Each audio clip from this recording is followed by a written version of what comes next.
aí, meus amores, mais uma vez no Camarim com Camila Cleo.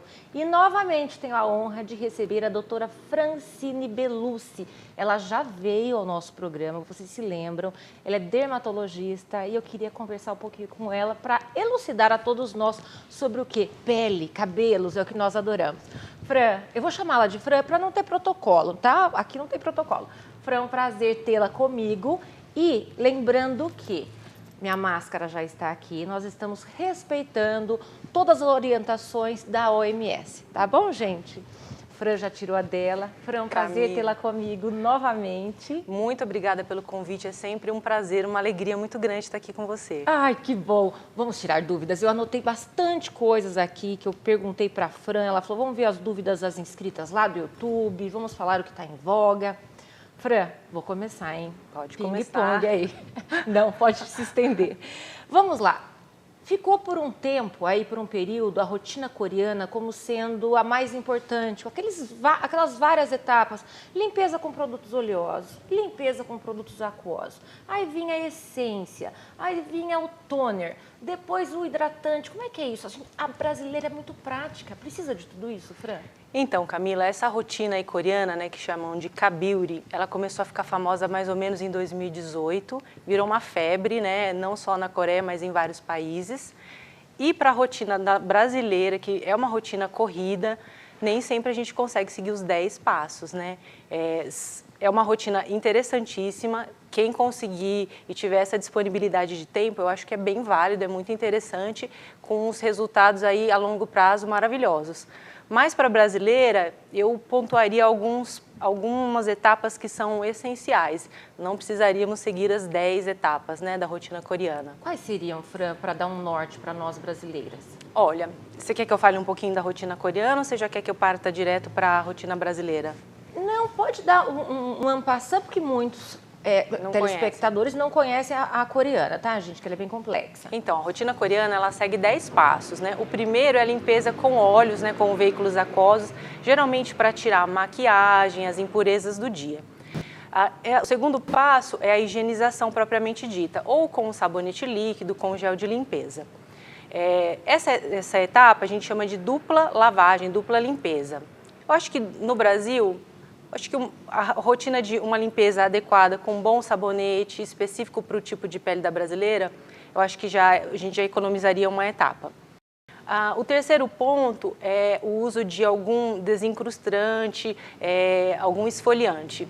As coreanas usam isso todos os dias. À noite, né? Elas primam, não, Fran? Exatamente. Mas eu não acho que seja uma etapa fundamental, mesmo porque, né, os esfoliantes eles agridem um pouquinho mais a pele. Acho que 2 vezes por semana está mais do que suficiente. Desvirtuaria o manto hidrolipídico de água e óleo natural da nossa pele. Você fazê-lo todas as noites, né, Fran? Exatamente. 2 vezes é o que nos basta. Eu acho que está mais do que suficiente, tá, né? Depois viria a parte de tonificação, que é para equilibrar o pH da pele. Em seguida, as máscaras, né, normalmente veiculam algum ativo, né, para hidratação, vitamina C, algum antioxidante. Depois viria a parte dos sérums, que eles chamam de essências, né, que também atuariam com algum princípio ativo. Depois a hidratação, creme para a área dos olhos e, por fim, a proteção solar na parte da manhã. Para resumir tudo isso, eu acho que uma boa limpeza, um bom creme para a área dos olhos, que na minha opinião é o segundo passo, é a segunda etapa, uma boa hidratação, o uso de algum ativo, ou para clarear manchinhas, ou para tratar rugas, ou para melhorar a acne, e por fim um bom protetor solar. Eu acho que a gente resumiria nisso. Ó, a doutora Francine já deixou compacto para nós, né? Porque é corrido mesmo, à noite que a gente vai ter um pouquinho mais de tempo, não é assim? Fran, me fala uma coisa, todos nós sabemos agora, as empresas de dermocosméticos batem na tecla de ácido hialurônico, vitamina C, colágeno, sempre em serums, né? Eu acho que a maioria são mais sedutores. Por que eles ficaram tão famosos? Os 3, preciso ter os 3, e por que os 3? Ai, coitada da Fran. São várias perguntas aí, né? A primeira coisa com relação ao colágeno, né? O colágeno, a suplementação de colágeno oral ainda é um assunto um pouco polêmico na dermatologia.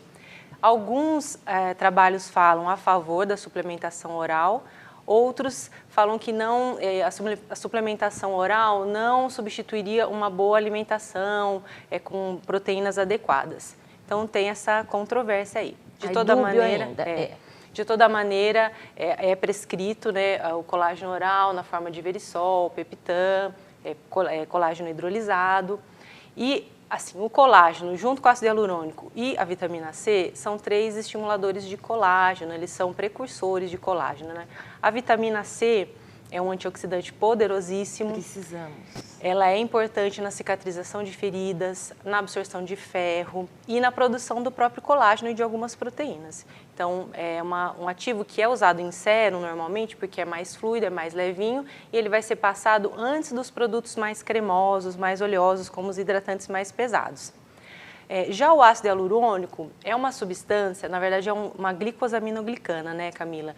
Todos os animais têm ácido hialurônico no organismo e nós temos ácido hialurônico em todos os órgãos.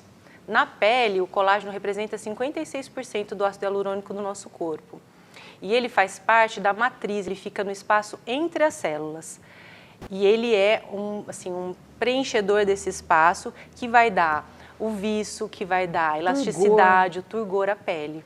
Né, é um precursor também de colágeno. Então, tanto o ácido hialurônico como a vitamina C e o colágeno em suplementação são importantíssimos para a gente tentar frear o processo de envelhecimento. Por isso que eles são tão famosos, né? Muito bacana, né? Aquela aguazinha, sabe, que as nossas células nadam, que dão o viço, realmente redensifica o nosso rosto, porque com o passar do tempo a gente vai caindo aos pouquitos e nem percebemos, não é assim? Exatamente. Pois bem, agora aqui que eu queria saber, que vocês me perguntam muito no canal, eu bato muito na tecla em vários vídeos, ácido retinóico que eu uso no inverno, ácido glicólico que eu uso no inverno. Fran, é o seguinte, qual você prefere? A dúvida deles também é sobre o glicólico, mas também o córdico, mandélicos, mais suavezinhos, não aquele tapa inicial que o retinóico nos dá. Olha, o ácido retinóico ele já é usado há muitos anos, ele é consagrado. Ele pode ser usado tanto no uso cotidiano, domiciliar, quanto na forma de peelings, né, numa concentração muito maior, mais de 100 vezes maior do que o uso domiciliar. E o ácido retinóico, eu falo que ele é um protetor do DNA da célula. Ele protege o núcleo da célula contra a radiação ultravioleta, contra os danos causados pela radiação ultravioleta. Então, ele é importante. Se eu pudesse, eu usaria, né, em todas as estações do ano. Mas tem algumas pessoas que têm uma pele mais sensível, que às vezes tem uma irritação, uma vermelhidão. E aí a gente lança a mão dos outros ácidos um pouquinho mais leves, como o glicólico, o mandélico, o córdico, que também são, na verdade, clareadores, né? Eles têm um efeito clareador e são mais leves para usar no verão. Então, existe essa possibilidade. A gente tem que tomar cuidado, às vezes, com a concentração que é usada e eu sempre oriento as pacientes a não fazerem os peelings em casa sozinhas, né? Quando a gente vai usar um ácido numa concentração infinitamente maior, é preciso um acompanhamento, é preciso uma orientação. Aí eu faço em casa, vocês sabem, não, gente, mas eu conto para vocês que é muito complicado, que é uma seara difícil de fazer, porque precisa de muita proteção, muitas coisas que vocês sabem. Até luz de abajur e de celular eu proíbo vocês, proíbo sim, tá? Mas assim, Fran, outra coisa, o ácido retinóico é tretinoína, porém existe um outro branqueador que é a hidroquinona, que é diferente, né, Fran? É diferente. Explica para o pessoal. Eu tenho medo da hidroquinona. Uma vez eu usei para tirar um boneco ventríloco que eu fiquei com 2 marcas, branqueou e não igualou com o resto. Eu fiquei com 2 brancas aqui. Então, ou seja, precisei ir atrás de outro recurso para igualar a pele. A hidroquinona é uma substância usada para fazer o clareamento, né, do pigmento melânico.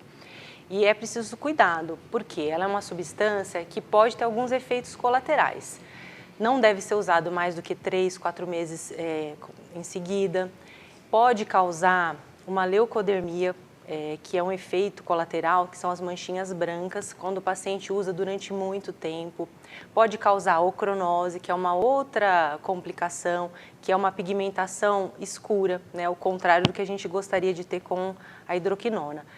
E a hidroquinona, ela não tem o mesmo efeito protetor do DNA como o ácido retinóico. São substâncias usadas para finalidades diferentes. A hidroquinona precisa ser prescrita por um médico dermatologista e precisa de toda uma orientação. Alguns pacientes, inclusive, eles podem ter uma alergia, uma dermatite pela hidroquinona. Então, o que eu costumo fazer é prescrevê-la separadamente dos outros produtos, dos outros veículos e dos outros medicamentos, até para o paciente saber qual é o produto que ele está tendo, ao qual produto ele está tendo reação e ter uma orientação bem específica mesmo. A hidroquinona ainda é o mais potente clareador no mercado. Apareceram outros produtos depois, a cisteamina e tem os outros ácidos clareadores, mas nenhum deles tem a potência da hidroquinona. Por isso, gente, que eu grito para vocês nos vídeos que eu faço que é preciso sempre buscar a orientação de um dermatologista. Cada pele é una, é singular. Vocês veem vídeos no YouTube, eu confio nos meus, são bem estudados em compêndios de dermatologistas, mas eu tenho a minha dermatologista para me orientar, tá? Então, primem por procurá-lo para saber o que você fazer. Aí o plus, a cereja do bolo, para dar um charminho, vocês vão para o YouTube procurar orientações, tá bom, gente? Não é assim, Fran? Sempre com orientação de um dermatologista, principalmente para esses tratamentos um pouquinho mais agressivos. Tá. Aí nós falamos de peeling caseiro e em consultório. Claro que em consultório tem uma potência muito maior do que o nosso paulatino dia a dia, né, gente? Agora, o que vocês me perguntam muito, gente, sobre o ácido, porque vocês ouviram do Dr. Ray, o famoso médico do estetoscópio, da franjinha, ele disse para não usar o ácido retinóico porque afina demais a pele e vocês envelhecerão precocemente, doutora Fran. Infelizmente, mito. Eu tenho que discordar do Dr. Ray. É mito. O Dr. Ray é muito pelo contrário, né? Na verdade, o ácido retinóico, ele estimula a produção de colágeno. A neocolagênese, é o que eu falo para vocês, gente. Então, ele não vai afinar a pele, pelo contrário, ele vai deixar a pele mais espessa, né? Através dessa formação de colágeno novo. Existe, obviamente, uma descamação inicial quando você começa a usar o ácido retinóico, porque ele vai remover aquela camada córnea, aquela camada de células superficiais. Mas, com o uso prolongado, a pessoa não vai envelhecer, pelo contrário. Inclusive, ela vai ficar mais permeável para os princípios ativos chegarem até a derme, o Olimpo, onde tudo acontece. Precisa tirar o extrato córneo, imagina por que ficar ali, né? E ela realmente fica mais densa. Quando eu aplico o Botox, o meu cirurgião plástico fala assim: Camila, é tão difícil aplicar porque eu sinto uma espessura muito grande na sua testa. Vocês acreditam, gente? Assim, Fran. Então é isso mesmo. Então, doutor Ray, o senhor está errado. 0 para você. Como falamos da toxina botulínica, eu quero voltar no próximo bloco abrindo com isso. Fran, pode ser? Combinado. E é isso aí, meus amores, voltamos com a doutora Francine Belucci e eu finalizei outro bloco com toxina botulínica. Fran, o que eu acho muito estranho é que eu vejo na internet alguns profissionais colocando pontos específicos, mas assim, o meu igual o seu, igual dos meninos da equipe aqui, os mesmos. Só que, quando eu aplico, o meu cirurgião plástico, ele fala: bravo, fica feliz. Sorri, levanta a testa. Meu marido também, quando aplica, são pontos totalmente diferentes do meu e dele. Então, não pode generalizar o meu ser igual ao seu, né? Explica por quê, Fran. Exatamente, Camila. Por quê? A marcação das mulheres é diferente da marcação masculina. A gente não quer um olhar com uma sobrancelha extremamente arqueada nos homens, porque isso tira um pouco a masculinidade do olhar. Então, a marcação deve ser sempre individualizada, não só para homens e mulheres, como para cada paciente em específico. O frontal é um músculo que ele varia, alguns têm o frontal dividido, outros não, então é uma marcação diferente. Tem gente que tem uma testa um pouquinho mais larga, tem pessoas como os orientais que têm uma fronte um pouquinho mais estreita, então tudo isso tem que ser levado em consideração. Algumas pessoas priorizam a atenuação das linhas de expressão nessa região da glabela, porque tem aquela expressão mais cansada ou de bravo. Outras mulheres preferem diminuir as linhas aqui dos pés de galinha, né, as linhas de expressão. Então, para cada paciente é uma marcação específica. Às vezes, um lado do rosto tem uma força muscular diferente da outra no mesmo paciente, né? E os homens normalmente requerem uma maior quantidade de unidades e uma marcação diferente, porque tem a musculatura facial mais forte e uma pele mais espessa. Mesmo porque o nosso lado direito é diferente do nosso lado esquerdo, né? Ambos os hemisférios são totalmente diferentes, né, Fran? Às vezes alguns pontos são mais aqui, outros mais aqui. Não é assim? Exatamente. Então, eu sempre faço uma aplicação inicial e no retorno o paciente vai ser reavaliado justamente para verificar se ficou alguma assimetria, alguma coisa que precisa ser corrigida, né? Então, essa marcação é importantíssima, individualizada para cada paciente, não tem uma receitinha de bolo, a gente não deve fazer todo mundo igual. Tá vendo, gente? Sabe, uma dúvida muito recorrente que as inscritas têm tido comigo é sobre o eflúvio telógeno. O que é isso, Fran? Explica para o pessoal. Camila, junto com a nossa pandemia aí de Covid, veio também uma pandemia de queda de cabelos, né? É uma queixa extremamente frequente no consultório. Eu diria que em torno de umas 60% dos pacientes têm essa queixa nos últimos meses. O eflúvio é uma queda transitória, ela é autolimitada. É a mesma queda de cabelo que acontece logo depois do parto, ou depois de uma cirurgia de grande porte, depois que o paciente emagrece muito, ou depois de uma infecção grave. Por quê? É como se o nosso organismo desviasse toda a energia para as funções vitais, para debelar aquela infecção, para cicatrizar aquela ferida cirúrgica.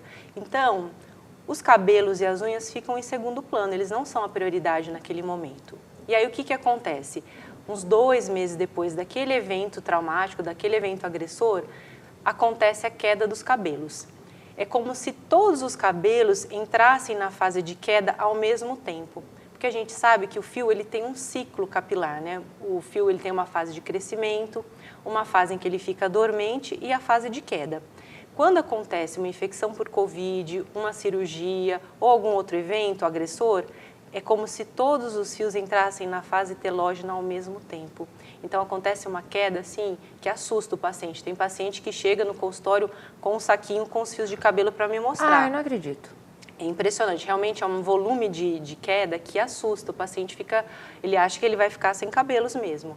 E a gente tem que explicar com calma para o paciente que essa queda ela é transitória, ela é autolimitada, ela começa mais ou menos 2 meses, 3 meses depois do evento e vai durar em torno de 6 meses. Esse é o eflúvio telógeno agudo. Quando essa queda persiste por mais do que 6 meses, a gente chama de eflúvio telógeno crônico. E aí a gente precisa começar a intervir, né? Porque não é normal não parar depois desse período. Mas, ao mesmo tempo, quando o paciente chega no consultório com uma queixa de queda de cabelos e a gente detecta, a gente faz o diagnóstico do eflúvio, da mesma maneira a gente precisa investigar se ele não está com nenhuma deficiência vitamínica, se ele não está com uma alteração tireoidiana ou com alguma outra alteração que possa piorar um pouco essa queda. Então, essa investigação laboratorial tem que ser feita e se houver alguma deficiência, a gente precisa corrigir. Muito bem, aí que entra também o mítico colágeno oral, né? Eu tomo Verisol há bastante tempo, tenho parceria com da Verisol. O meu cabelo, Fran, eu não tive a nossa doença aqui, o Covid, não parei há pouco tempo, estava tudo redondinho nos meus exames e meus cabelos estavam caindo, então eu recorri ao colágeno oral e realmente a diferença foi flagrante. O tanto de cabelo que caía com a escovada de tirar a poeira para depois entrar no box, lavá-lo em derradeiro e depois ainda aplicar o leave-in, eu tirei foto e postei, porque é um absurdo. Então, para mim, não foi placebo o colágeno oral. Entendeu, Fran? O colágeno tem até alguns medicamentos, né, que tem na composição o colágeno, porque ele melhora a ancoragem do fio. Ele melhora ele deixa o fio mais preso ao couro cabeludo, ele melhora essa fixação do couro cabeludo. Então, é uma substância que é usada também nos medicamentos para queda de cabelo. E também as situações tópicas, né, para o couro cabeludo, né, para o bulbo capilar, não é? Para as outras quedas, né, que não o eflúvio, porque na verdade o eflúvio telógeno a gente acaba não medicando, né, porque é uma situação autolimitada. Mas para as outras quedas, para os outros tipos de queda de cabelo, existem os ativos tópicos, né? O mais famoso deles é o minoxidil tópico. E aí você pode associar com outros ativos, né? Ai, bacana, ó, para quem está sofrendo de quedas, que não seja por esses motivos que a Fran falou, muito legal investir nisso aí, mas sempre procurando o seu dermatologista para ele ver onde é que está o problema em você, tá bom, gente? Então, gente, às vezes o santo de casa não faz milagre, né? Então, nós precisamos pedir, né, para o profissional intervir conosco. No caso, os preenchedores, como é que é isso, Fran? Os preenchedores basicamente são feitos com ácido hialurônico, né, que dão um efeito imediato. O ácido hialurônico ele tem sido usado cada vez mais para fazer pontos de sustentação, ao invés de simplesmente preencher as linhas, os sulcos, né, as linhas de expressão. Então a gente faz pontos de ancoragem na região zigomática, na região mandibular, na região temporal, para reposicionar as estruturas. E além dos preenchedores, existem uma outra classe de injetáveis, que são os bioestimuladores de colágeno. Camila, os mais famosos são a policaprolactona, o ácido polilático e a hidroxiapatita de cálcio. Todos eles são injetáveis. Cada um tem um mecanismo de ação diferente, mas no final das contas, todos eles vão induzir a formação de um colágeno novo, colágeno tipo 1 e colágeno tipo 3, né? Eles não agem como os preenchedores, porque eles não vão ter um efeito imediato. Você não vai sair do consultório já percebendo a ação dos bioestimuladores. Eles vão fazer efeito em torno de 45 a 60 dias depois da aplicação. Então, é injetado no subcutâneo e o paciente aguarda esse período para que os próprios fibroblastos produzam um colágeno novinho em folha.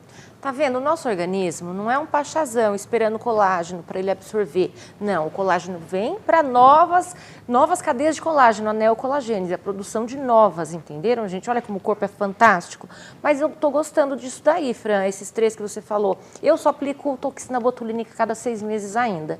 Mas eu prefiro aplicar um indutor do colágeno do que preencher com ácido hialurônico. Por quê? Nosso rosto vai caindo, né? E aquele ácido hialurônico vai ficando em posição inadequada de repente. A gente vê que algumas mulheres erraram na mão, não foi nem o médico, elas chegam lá e falam, aplica, não é? Então, o ácido hialurônico, ele precisa ser, né, bem aplicado nas localizações corretas, né, seguindo a anatomia.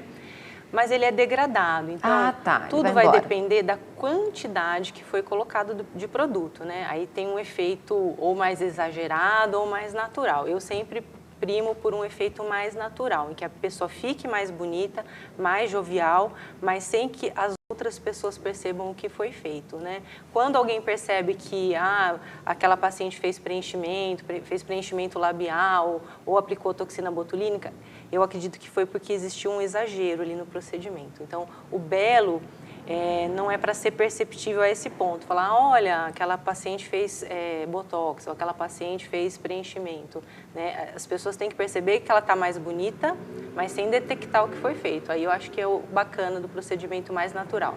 Exatamente. Eu acho que alguém tem que olhar para você e falar assim, gente, ela está diferente. Será que é o cabelo dela que está brilhando? É blush, acho que ela é bronzer, o que é? E não intervenções, entenderam, gente? Médicas. Então tem que procurar um bom profissional para fazê-lo, tá bom? E, gente, mais uma coisa que eu queria falar para vocês, esse período do ano. Não adianta a doutora Francine falar para eu tomar banho de morno a frio. Eu não vou ter paz de espírito, não vou ser feliz, eu vou ser uma criatura triste. Então, eu tomo banho de lava vulcânica, Fran. Camila.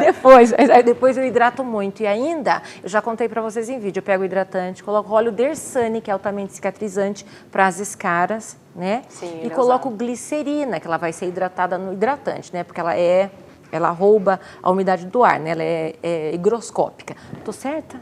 Tá certa, Camila. Os óleos, em geral, eles vão reter a umidade. Não é que eles vão hidratar, mas eles vão deixar você perder a água da pele.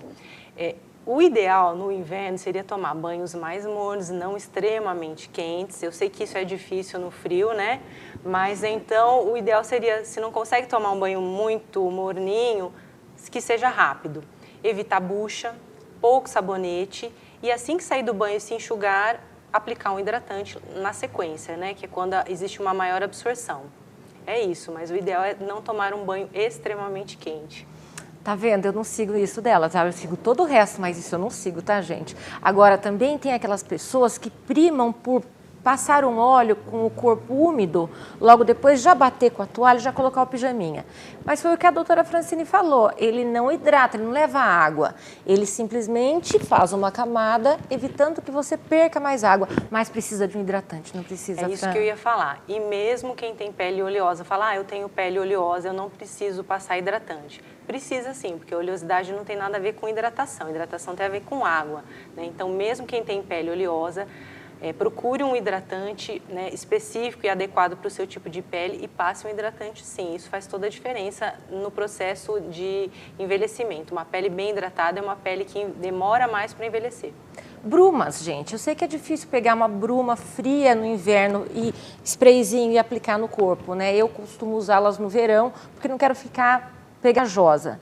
Agora no inverno, primem por hidratantes com ureia, que ele não é oleoso e ele retém bastante água, né? Tanto a ureia como as ceramidas, o hidroxiprolizilane são excelentes ativos hidratantes, então é uma opção sim. Até os cabelos, né, Fran? A gente falou do efeito telógeno e tal, mas no inverno o cabelo fica com mais caspa, né? Ele tem um ressecamento no couro cabeludo justamente por causa do banho muito quente, né? Exatamente. Além disso, tem gente que acaba lavando menos vezes o cabelo no inverno. E eu sempre oriento a manter a frequência de lavagem dos cabelos, né? É importante os cuidados e a higiene com relação à dermatite seborreica é importantíssima. Então, o meu cabelo está caindo, eu estou com dermatite, eu vou lavar menos vezes. Não, tem que lavar. Quem está acostumado a lavar todos os dias pode lavar todos os dias. Quem lava dia sim, dia não, pode lavar dia sim, dia não tem problema. Lava durante o dia, gente, não lava à noite. Prime por esse banhinho aí durante o dia. E, gente, para finalizar esse bloco, mas também não tanto no finalzinho, eu quero que a doutora Francine nos fale sobre os indutores de colágeno. Então, a gente pode falar sobre as tecnologias, né? A gente já falou dos injetáveis e eu acho interessante que, para quem gosta de resultados naturais, não quero injetar nada, não quero colocar preenchedor, existem as tecnologias, né? Que são os lasers e também o ultrassom micro e macrofocado, né? O ultrassom micro e macrofocado é uma tecnologia que veio para ficar. Ele estimula a produção de colágeno tanto do rosto quanto do corpo, né? O microfocado é para o rosto e o macrofocado é para tratamento de gordura, celulite e indução de colágeno corporal, né, o macrofocado. Existem diversas marcas no mercado, né, existem duas que são as mais famosas e são feitas sessões, geralmente sessões mensais, com o uso do equipamento, feito em consultório, anestesia tópica, e é usado um transdutor que vai atingir uma determinada profundidade na pele e as ondas sonoras vão produzir a quebra da água, né, e vão induzir a formação de colágeno, que é uma tecnologia interessantíssima. Então, se precisa de anestesia, é doloroso? É doloroso, mas é feita uma anestesia tópica, né, com cremes e é bem tolerável. O paciente consegue fazer numa boa sessão. Ah, é? E faz no rosto e também corpo, celulite, flacidez principalmente, que é a falta do nosso colágeno corpóreo. Exatamente, porque a partir do momento que o ultrassom ele trata a flacidez facial e corporal, ele vai melhorar o envoltório. Então, quando a gente estica o envoltório, automaticamente você diminui a aparência, você melhora a aparência da celulite, né, corporal. E no rosto, o ultrassom microfocado, como ele quebra, né, a célula de gordura, ele pode ter até um efeito bichectomia-like. Tem pacientes que não gostam, né, do volume na região das bochechas, então a gente consegue, com o ultrassom microfocado numa profundidade um pouco maior, fazer esse efeito de bichectomia. A gente diminui o volume facial. Olha, gente, que bacana. Como é tudo ter um profissional com tantas coisas para nos proporcionar, não é, Fran? A tecnologia é fantástica, é sensacional, viu, Camila? Então, essas tecnologias novas, tanto de ultrassom como de laser, para indução de colágeno, para tratamento de flacidez de pele, são fantásticas. É isso aí, meus amores. Quero que vocês, com dúvidas, deixem lá para nós sabermos quais são aqui no WhatsApp, que estará na tela, tá? Nos comentários também deixem suas dúvidas, que eu reportarei a doutora Fran, ou passarei para ela já o vídeo para ela respondê-los. Tá bom, meus amores? E assim nos despedimos. Fran, muito obrigada. Eu que agradeço por estar aqui conosco. Eu que agradeço, Camila. E eu espero que você venha várias vezes com todas as novidades, que você é uma estudiosa. Pode deixar, vai ser uma honra sempre. Então assim o será. É isso aí, meus amores. Um forte abraço, fiquem todos com Deus e até o próximo programa. Tchau!